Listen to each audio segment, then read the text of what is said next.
أعوذ بالله من الشيطان الرجيم. بسم الله الرحمن الرحيم.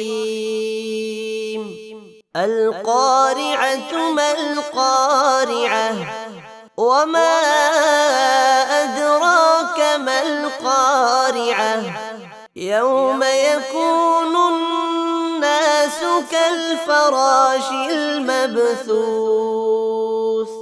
وتكون الجبال كالعهن المنفوش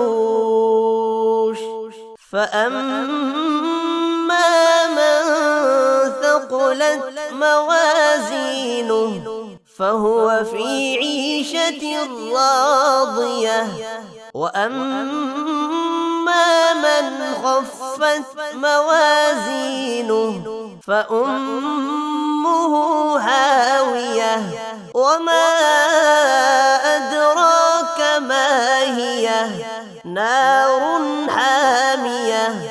صدق الله العظيم.